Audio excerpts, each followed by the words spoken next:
اقدس صلی اللہ تعالی علیہ وآلہ وسلم ملائکہ و انس یعنی انسان و جن و حور جو جنت میں بیویاں ہوں گی جنتیوں کی، و غلمان یہ جنتیوں کے لیے خادمین ہوں گے، خدام، و حیوانات و جمادات یعنی ٹھوس چیزیں، پتھر پہاڑ وغیرہ،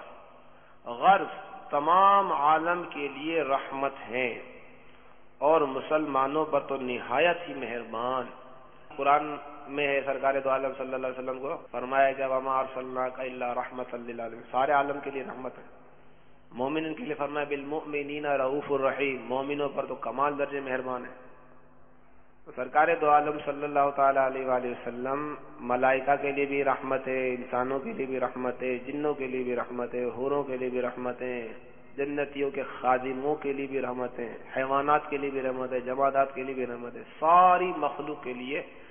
رحمت ہی رحمت ہے، اور مسلمانوں کے لیے تو نہایت ہی مہربان ہے۔ مسلمانوں پر جو رحمت ہے سرکار دو عالم صلی اللہ علیہ وسلم کو، اس کا اندازہ حضور علیہ الصلوۃ والسلام کی سیرت طیبہ کے مختلف واقعات سے بخوبی لگایا جا سکتا ہے کہ یاد امت میں سرکار دو عالم صلی اللہ تعالی علیہ وآلہ وسلم راتوں کو روتے رہے، گناہ گاروں کے لیے مغفرت کی دعائیں کرتے رہے، فکر امت میں راتوں کو روتے رہے، عاصیوں کے گناہوں کو دھوتے رہے، تم پہ قربان جاؤں میرے مہجبی، تم پہ ہر دم کروڑوں درود و سلام۔ شیخ عبدالحق محدث دہلوی رحمۃ اللہ تعالی نقل کرتے ہیں کہ وصال ظاہری جب ہوا، جب حضور علیہ الصلوۃ والسلام نے دنیا سے پردہ فرمایا،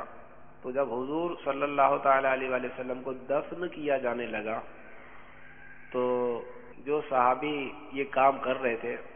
وہ فرماتے ہیں کہ حضور علیہ الصلوۃ والسلام کے ہونٹ مبارک کو حرکت کرتے ہوئے دیکھا گیا، ہلتے ہوئے دیکھا گیا، جنبش فرما رہے تھے ہونٹ۔ تو جب توجہ کی تو لبوں پر یہ دعا تھی، رب حب لی امتی، رب اغفر لی امتی۔ اس وقت بھی امت کے لیے مغفرت کی دعائیں کی جا رہی ہیں، پیدا ہوتے ہی مغفرت کی دعا کی، یہاں تک کہ قبر منور میں آج بھی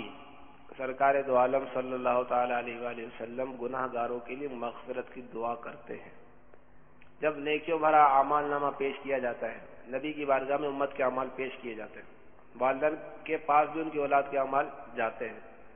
سرکار دو عالم صلی اللہ علیہ وسلم نیکیوں بھرا نامہ اعمال دے کر خوشی کا اظہار فرماتے ہیں، اللہ کا شکر ادا کرتے ہیں کہ آج فلاں نے نماز پڑھی، اس نے آج نیکی کی دعوت دی،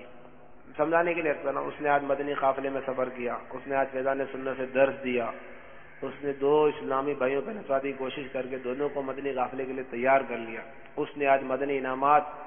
کا کارڈ بھر کر اپنے مدنی انعام میں اضافہ کر لیا، وغیرہ وغیرہ۔ نیکیوں بھرا نامہ عمل پیش کیا تو خوش ہوتے ہیں، اور اگر گناہوں بھرا نامہ عمل جاتا ہے تو سرکار دو عالم صلی اللہ تعالی علیہ وسلم کا قلب رنجیدہ ہوتا ہے، اور امت کے گناہ گاروں کے لیے مغفرت کی دعا لب پر آ جاتی ہے۔ فکر امت میں راتوں کو روتے رہے،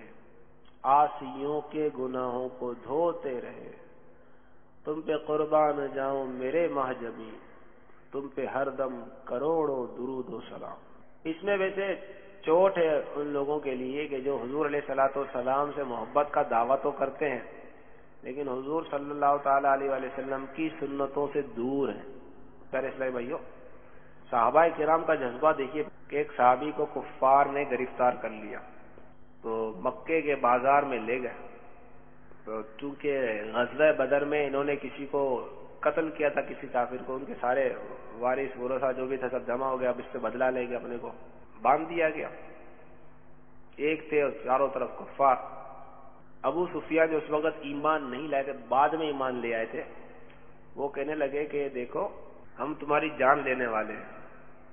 اچھا یہ بتاؤ کہ اگر تمہاری جگہ تمہارے نبی کو ہم باندھ دیں اور جو سلوک تمہارے ساتھ کرنے والے ان کے ساتھ کریں، تمہاری جان چھوڑ دیں، تمہیں منظور ہے؟ فرمانے لگے بہت بڑی بات کہی تم نے، تو میں تو اس بات کو بھی گوارا نہیں کرتا کہ میرے نبی کے پاؤں میں کانٹا چبھ جائے۔ ایک طرف سرکار علیہ الصلوۃ والسلام گناہ گاروں کے لیے آنسو بہا بہا کر ان کے لیے مغفرت کی دعا کریں، اور دوسری طرف گناہ گار کو کوئی خیال ہی نہیں آتا کہ حضور میرے لیے اتنا رو رہے ہیں، اتنا رو رہے ہیں۔ خود اندازہ لگائیے کہ کیا ہم یہ برداشت کر سکتے ہیں کہ میری ماں میرے سامنے روئے میری وجہ سے،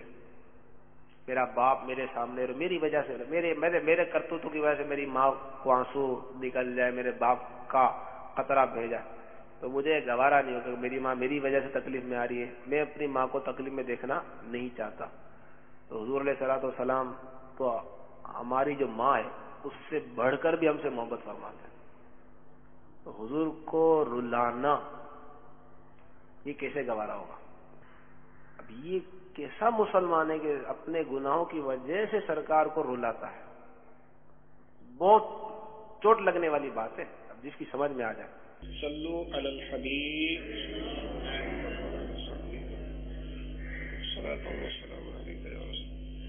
میٹھے میٹھے اور پیارے پیارے اسلامی بھائی، انشاءاللہ عز و جل